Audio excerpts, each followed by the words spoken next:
Méditation du 11 juin. Inspirez la paix. C'est la paix que je vous laisse, c'est ma paix que je vous donne. Je ne vous la donne pas à la manière du monde. Citation de Jésus. Comment commencent les guerres ? Demande une petite fille à ses parents. Le père, croyant qu'il s'agit d'une question pour les hommes, prend la parole. Imagine que notre pays veuille se battre avec le pays voisin. La mère l'interrompt. Mais qu'est-ce que tu dis ? Notre pays n'a jamais voulu se battre avec le pays voisin. Je sais, dit-il. C'est juste une supposition pour que la petite comprenne. Mais cela ne fera que l'embrouiller, renchérit la mère.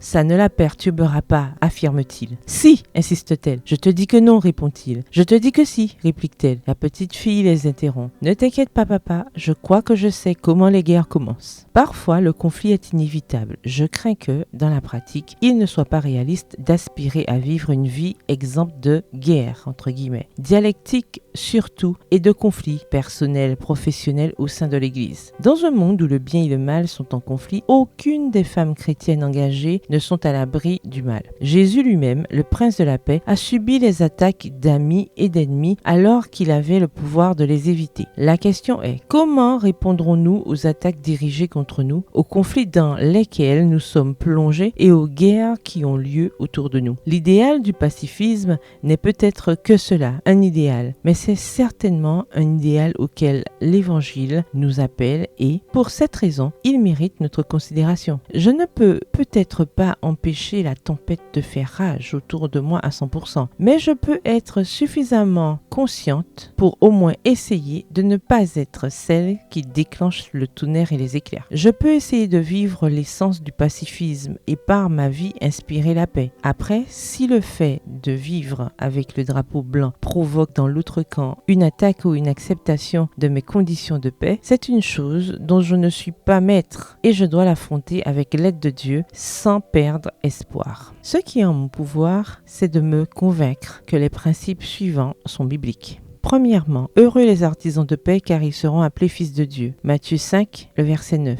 dans la version Bible de la liturgie. Deuxièmement, prenez garde que personne ne rende le mal pour le mal, mais recherchez toujours le bien, soit en vous, soit envers tous. 1 Thessaloniciens 5, le verset 15. Et troisièmement, qu'ils sont beaux les pieds de ceux qui annoncent la paix. Romains 10, le verset 15, dans la version Louis II. Et demandez à Dieu de m'aider à les mettre en pratique. Le verset du jour se trouve dans 1 Pierre 3, le verset 9, dans la version Bible en français courant. Ne rendez pas le mal pour le mal ou l'insulte pour l'insulte. Au contraire, répondez par une bénédiction. Bonne journée, que l'Éternel vous bénisse.